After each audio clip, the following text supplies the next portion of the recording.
นี่เราจะมาผัดกะเพราปลาแซลมอนกันนะคะ ผัดกลางขางทะเลเนี่ยนะจ๊ะกลางชายหาดเนี่ยนะคะเนี่ยจ้าบรรยากาศกินเขากับน้ำเขา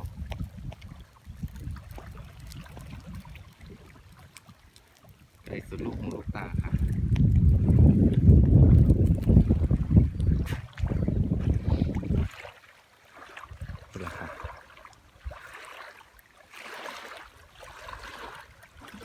ไปจับไปบึ้งเขาให้กับเขากันเลยจ้าสวัสดีค่ะมาเลยจ้ามาเลยผัดปลากระเพราเอาปลากระเพรากระเพราปลาแซลมอนให้เบิ้งจ้าปลากระเพราแซลมอนชุดโตๆเลยจ้า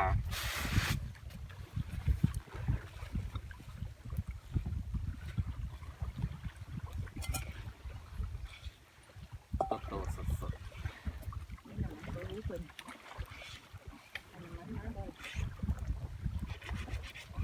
มันมาทันลงมาสิใช้สิไปเลยๆ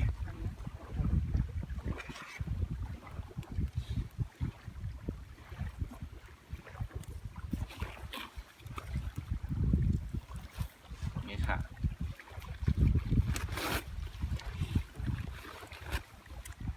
เราจะเอาส่วนนี้เดี๋ยวนะจ๊ะ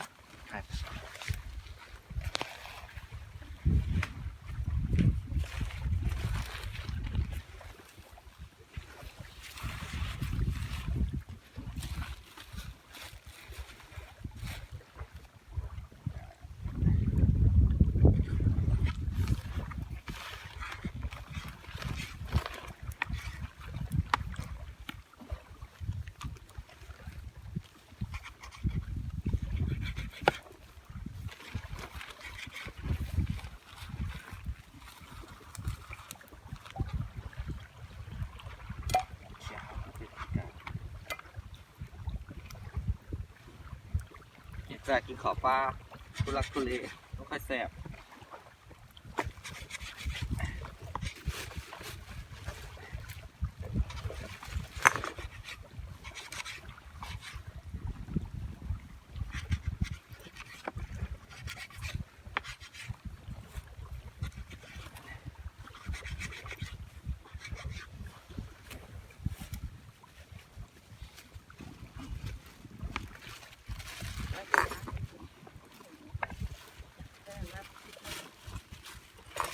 เอาหนังออกนะคะ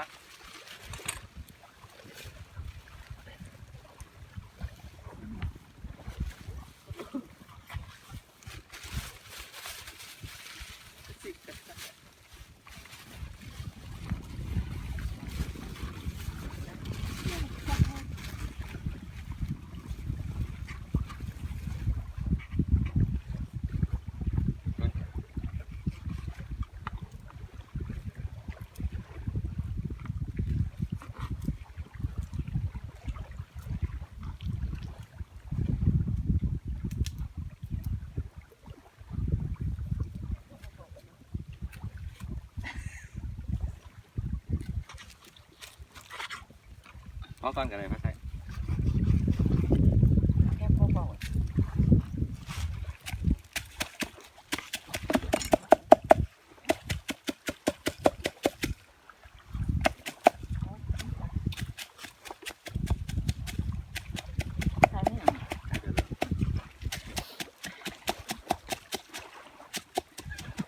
ช่ไหม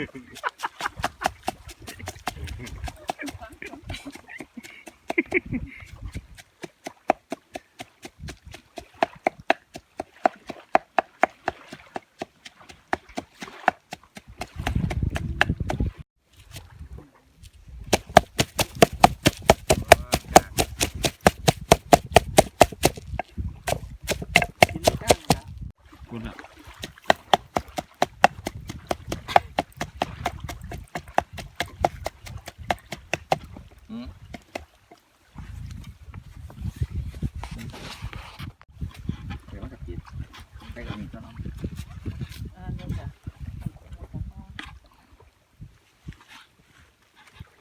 ไปให้มันหอมเนี่ยนะ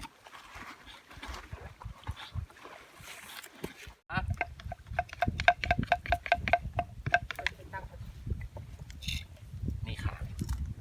ใส่ไปเลย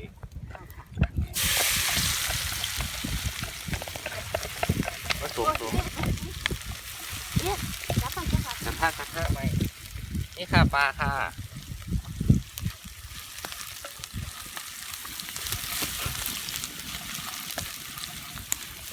หอมได้ทีแล้วใส่ปลาแซลมอนลงไปเลย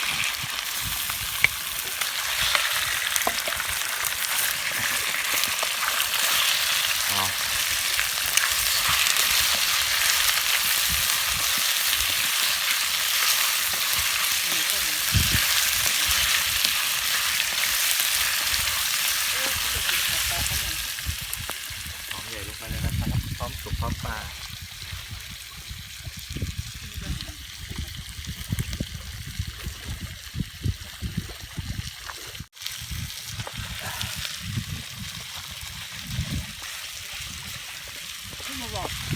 ต้นหอมผัดเลยจ้าน่ากินค่ะ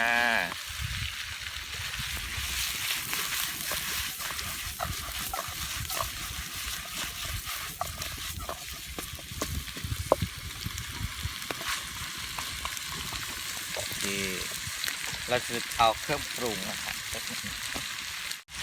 เครื่องปรุงอันนี้เขาเอามาจากบ้านนะคะปรุงสำเร็จเรียบร้อยแล้วสำหรับผัดกะเพราโดยเฉพาะเลยนะคะอันนี้พี่น้องจ๋าอยากกินหลายหอมเราจะไม่ผัดเยอะนะคะเพราะว่าเนื้อปลามันจะแตกเราใส่เครื่องปรุงลงไปเลยจัดค่ะเค็มสุด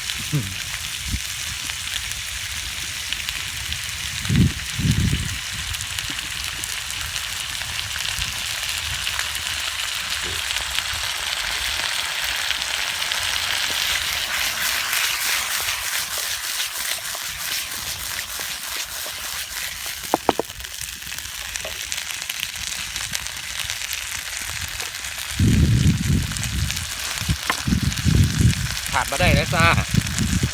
กะเพราแห้งจากเมืองไทยตัดเลย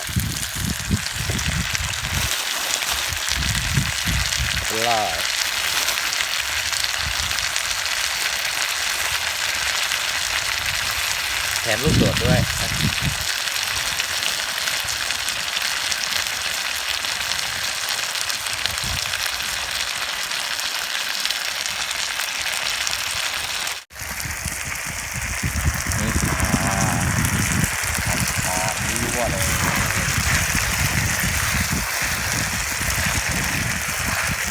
หอมมากจ้าหอมมาก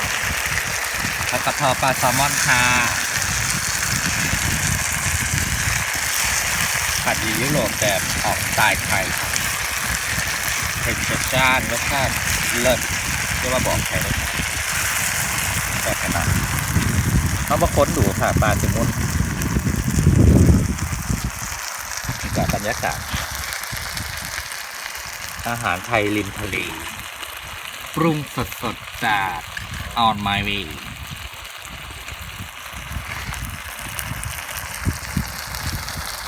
ใส่จากพี่น้องคุณได้ไหมจ้าโอเคเสร็จแล้ว เราจะใส่ต้นหอมนะคะใส่ต้นหอมปลูกเองค่ะ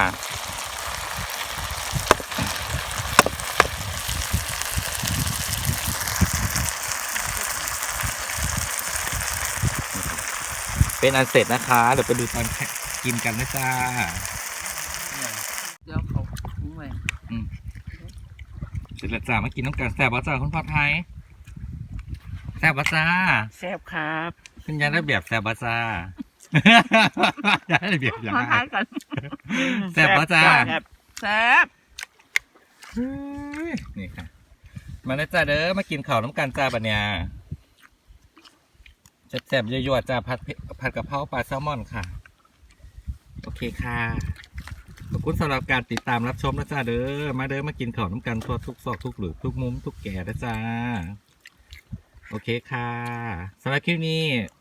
มันมีอย่างมากมายค่ะไม่กินข้าวน้ำกัน ชิมมันก่อน ไว้เจอกันคลิปหน้านะคะสำหรับคลิปนี้ขอทิ้งท้ายด้วยภาพบรรยากาศการกินข้าวริมหาดนะคะบรรยากาศสวยๆค่ะกับออนมาเวค่ะ